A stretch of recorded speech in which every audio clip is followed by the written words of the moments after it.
guys, welcome back to my channel. The last time I filmed a video in this room, I was 9 months pregnant, and now here we are with my 6-month-old baby girl, Giselle. This is Gisela Damaris.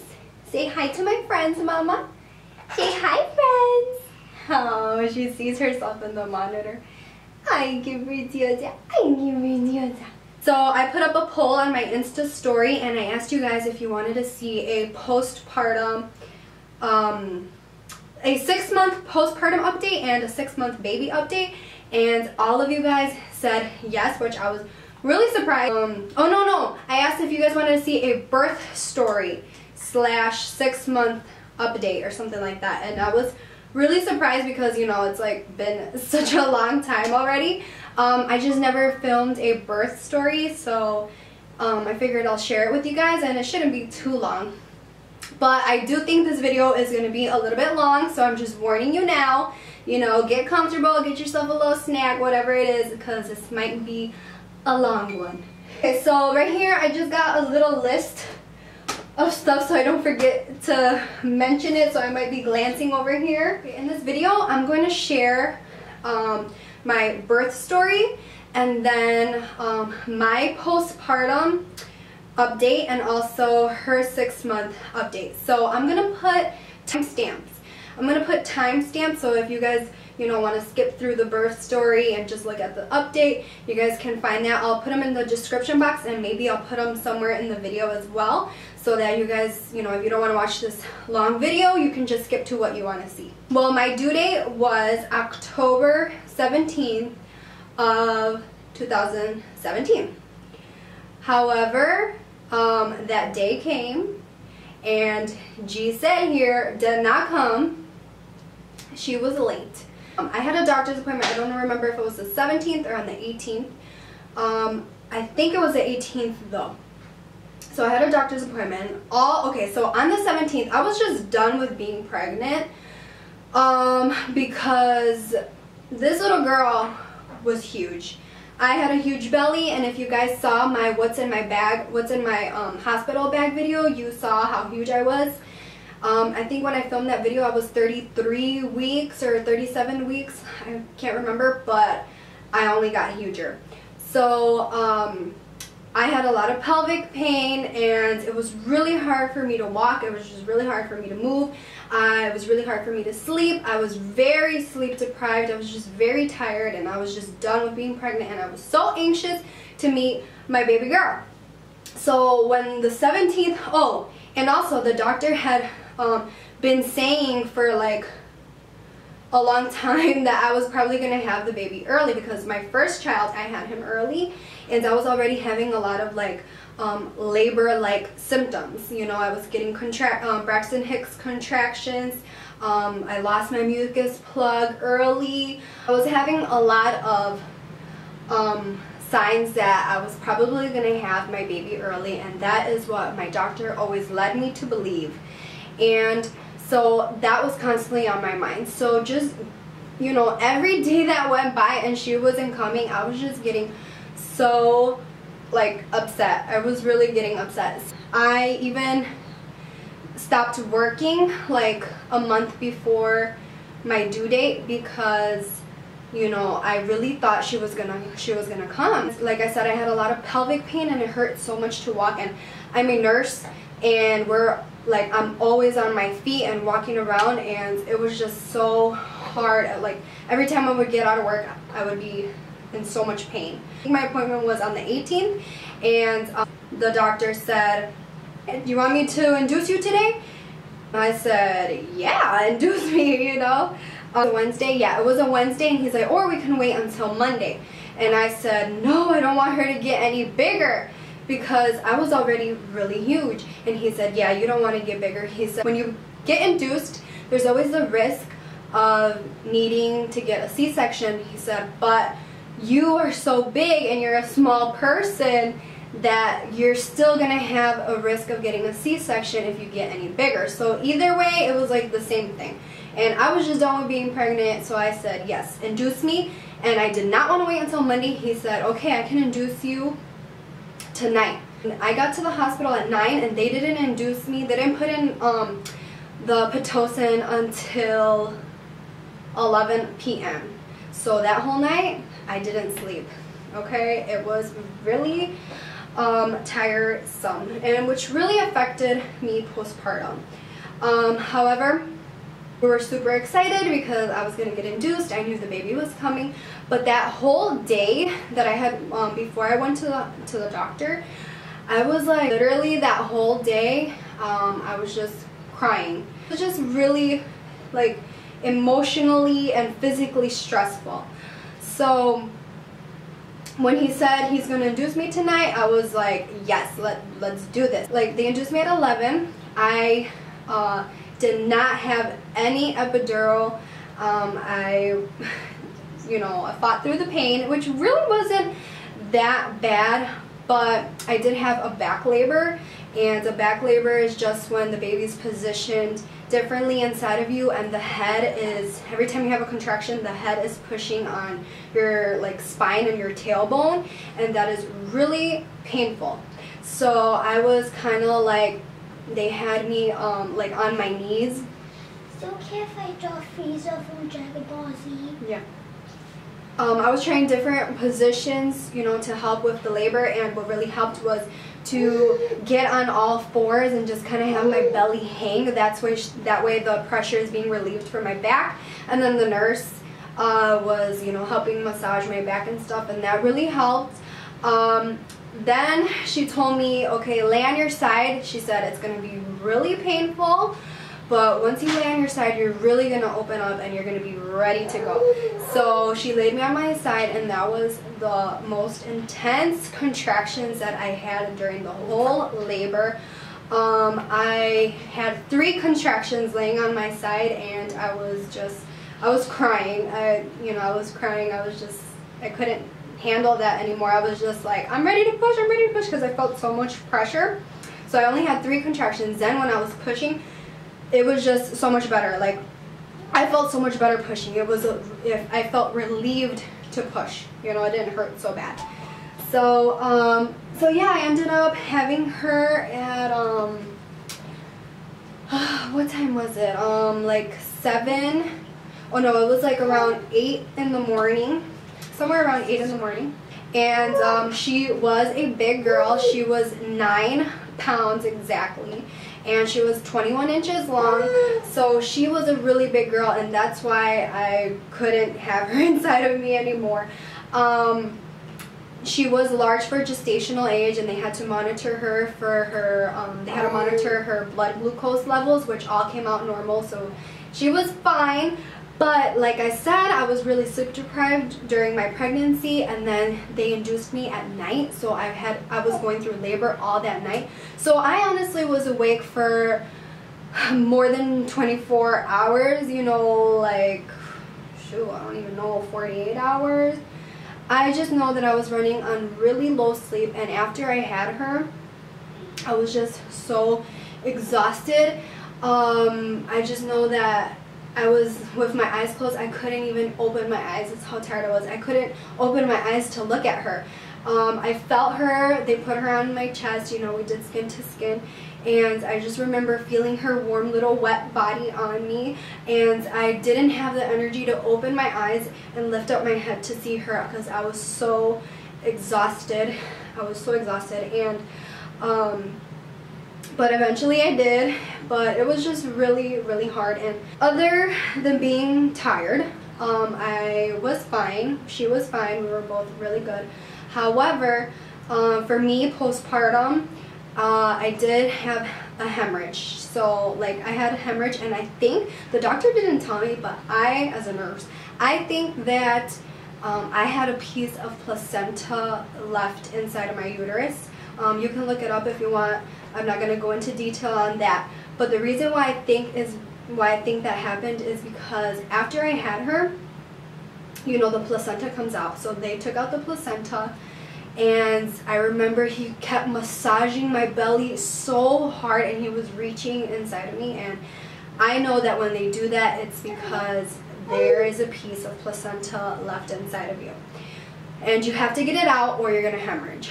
So I think he probably thought he got it all out, but I kept on bleeding for weeks. My 6-week postpartum checkup, I was still bleeding nonstop. I did call him before that, and I told him about the bleeding, and he prescribed me what was it, Methergin, and that didn't work. I think he gave me enough for like 2 days. I don't remember how I was supposed to take it. I think I was just supposed to take it every 12 hours for 2 days, and it kind of slowed it down, but it didn't make it go away. So, and then I just kind of ignored it because the bleeding kind of decreased, and I was just like, okay, it's gonna go away on its own. I ended up getting birth control. I got the Mirena IUD inserted, and that's you're supposed to not get your period with that, and I feel like that kind of helped me stop bleeding. I did bleed a little bit after they inserted it, but then it went away, and I haven't bled, and I haven't really had my period since then. And I used to have the copper IUD, and that one, you know, it kind of makes your periods heavier and you're crampier. But the reason why I like that is because it has no hormones. But he told me, you know what, you should get the hormone one because it's going to help with your bleeding. He said you don't want to be bleeding any more than you are, and he convinced me. I didn't want to get the hormones because I didn't want to have mood swings and all that.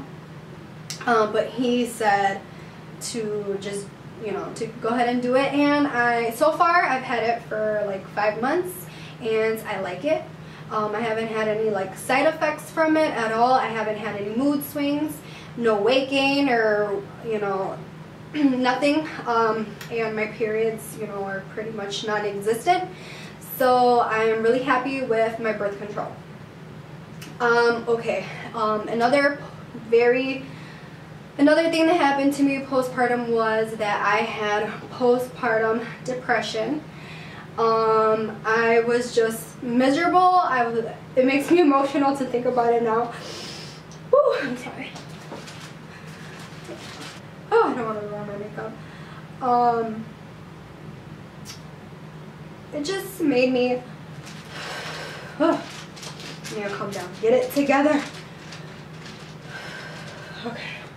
You know, it's making me emotional just to think about it because I had never felt like that ever in my life. I would cry every day. I felt just miserable. It was just the worst feeling ever.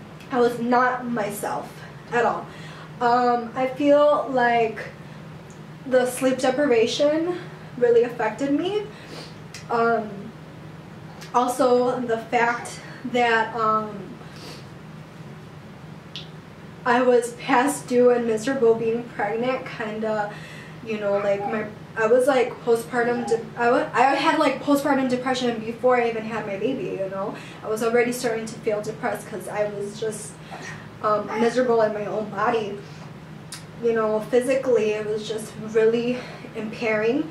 And so, and then I had the baby and I was really sleep deprived. It was also really frustrating because I breastfed her the whole entire time. I never gave her formula. However, she would cluster feed so much, and I think it's because she was such a big baby. She would eat every single hour. Every single hour. She would only eat for like 5 to 10 minutes every single hour. So I felt like I pretty much had no life. I felt like my life was just feed Giselle. Like that was just what I was supposed to do now, just feed Giselle. So, and it was frustrating because I couldn't have anyone else help out to feed her or anything because I had to be there, and I could never be away from her because I had to be there to feed her. And I didn't give her the pacifier, and I didn't give her a bottle, and I didn't start pumping until about until I was a month postpartum, just because I wanted her to, you know, get a good latch and for us to have a good breastfeeding relationship, and for her not to get any nipple confusion or anything like that. So that was stressful too, because she didn't have a pacifier to soothe her. I didn't have anyone to feed her my breast milk. It lasted me almost 3 months. Her pediatrician, you know, at every visit they asked, you know, how I was feeling and stuff, and she did tell me, you know, she would score me, and I was pretty high up there. I did not want to get on medication or anything like that. I didn't want to take medication that was going to affect her, you know, like breastfeeding her and stuff. I just was scared to take the medication. I'm just a person who doesn't like to take pills. So I fought it in myself.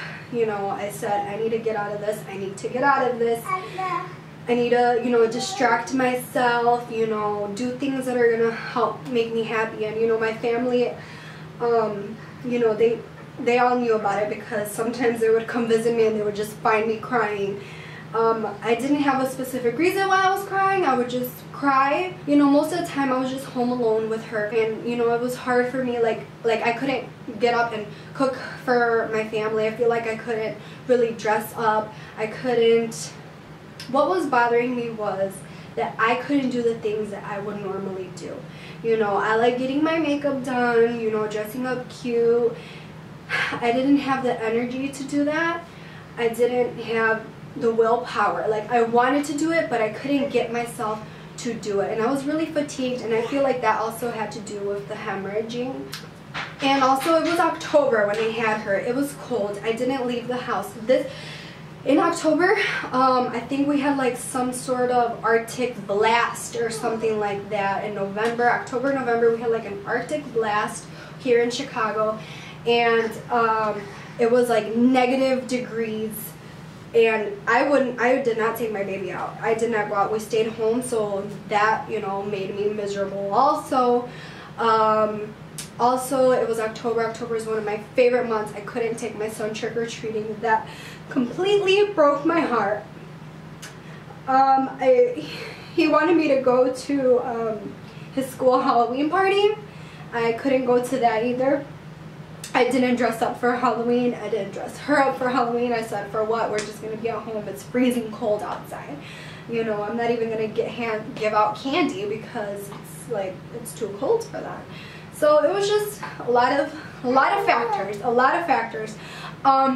So if you guys follow me, like if you guys are subscribed to my channel, have been following me and saw that I did Vlogmas 2017, I did that to help me with my depression.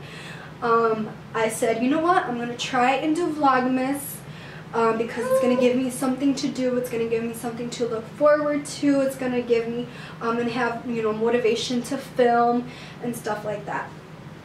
So I started doing it, and I was, you know, doing it every day for like 2 weeks, and then I just stopped out of nowhere. If you guys follow me, if you guys look at my videos, I just stopped out of nowhere. And the reason why I stopped out of nowhere is because Vlogmas was actually frustrating me, and it wasn't helping the way that I was feeling, because I not only had depression, I was starting to get anxiety. Also, I was getting anxious, you know, that I wasn't uploading, that I wasn't, you know, editing like quickly, like I was taking too long to edit, and I wasn't uploading every single day, and it was just really, you know, it wasn't helping me. So I was like, you know what, I just gotta stop. I just gotta stop. And that really bugs me that I just stopped Vlogmas halfway, you know. I didn't even film or upload a Christmas vlog.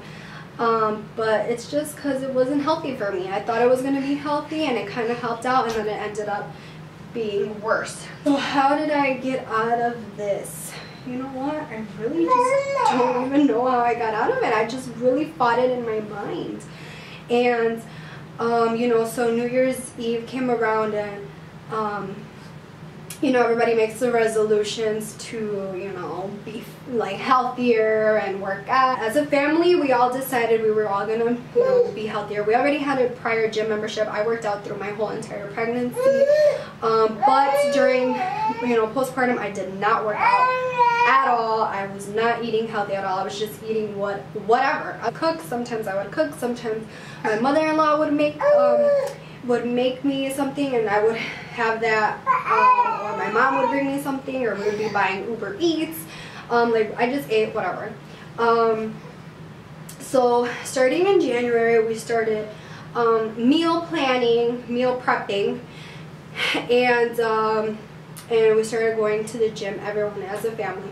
Actually, wait, October, yeah, it was mid-January for me when I started going to the gym, because I had to, she was 3 months when I started taking her to the gym, because the gym has a little daycare there, but they have to be a minimum of 3 months old, so I waited until she was 3 months for me to start going to the gym. And for that month, I was just kind of like on and off at the gym. I didn't really get serious until I was 4 months postpartum that I started going to the gym, like, you know, regularly, like every day, like 5 days a week. And I've been doing that so far. So I feel like that helped me, you know, kind of with my moods and stuff. But honestly, I feel like I just had to fight it. And I would have, you know, talks with my family, and they kind of really supported me because they knew what I was going through. And they would tell me, why are you crying? Why are you sad? Like, I don't know why I feel like this. Like, I'm not choosing to feel like this. It's just, it's happening to me. Like, you know. At my 3-month postpartum mark is when I started to feel like myself again, emotionally and physically. And I also kind of got into a rhythm, into a routine with her, and that's also when she kind of stopped feeding so often. Now I am 6 months postpartum, and I feel really good. I lost all my baby weight and more, and that's just because she is a big girl. She eats a lot. And it's really hard to eat all the calories that you have to eat in a day, because sometimes you're just not hungry and you're like, oh my god, but I have to eat. So I lost a little bit more than I'm supposed to, but I'm trying to gain it back. I do not do any cardio at all. I only do like lifting. I only do weights. And my diet, I eat a lean diet, but I have a high carb diet, and I don't want to get like super freaking skinny. So yeah, I've been breastfeeding for 6 months already. We're still nursing her. I give I'm still nursing her, and I plan to do it for another 6 months at least, you know, until she's a year. Maybe I'll wean her off until then. I haven't decided yet. I don't know. But my goal was to, like a minimum, to do 6 months, and I reached my goal, so yay us. Yay us, but I think we can still keep it going. So, yeah, I'm still breastfeeding her. Let me see my little thing. What else? Okay, so yeah, I think that's like pretty much it for me. So this little girl was born on October 19. So she was really strong. She latched on really good to my breast right away. We never had any problem with that. I never had to give her any formula, any supplements, like I said earlier, which also really helped with losing my weight. That's how I lost my weight, because like I said, I was eating whatever I wanted, and I was not working out for my first 3 months postpartum, and I still lost all the weight really fast because I was just breastfeeding so much. Let's see what else. So this little girl, I sleep trained her.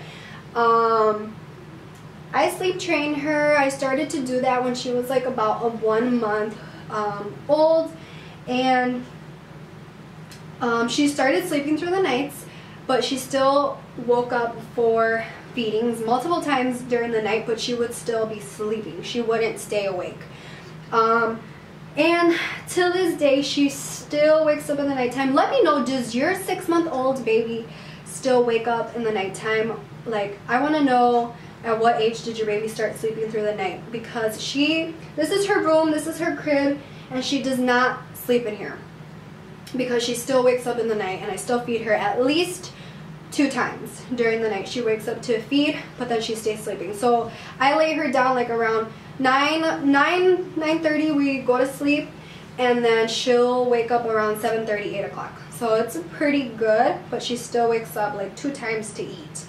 So I haven't slept her in here, but she does take her naps during the day in here. She does take two naps during the day. Oh my god, she's so cute. She's so cute. She's such a happy baby. She's always smiling. Oh, she's feisty. She's so sweet. Like, it's just so funny. She cracks me up. Like, her personality, like, I can already see her personality coming through, and she just cracks me up sometimes.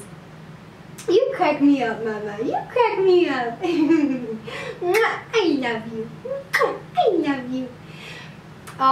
So Giselle, when she was 4 months old, that's when I saw a complete turnaround. Like, I just had a whole new baby when she was 4 months old. Like, out of nowhere, she just said, you know what? I want to sit up. I want to eat some food. 4 months, they say you can like give her a little food and stuff. So I started giving her her little rice cereal, and she wasn't really wanting it because she didn't know how to, like, she didn't know what to do with it. She was like, ugh. When I would be holding her while I'm eating, I saw she would follow the spoon. So that's when I was like, okay, you know what, we're gonna try feeding you again, because I kind of stopped. I was like, you know what, maybe she's too young. I'm gonna wait a little bit to give her her cereal and her food.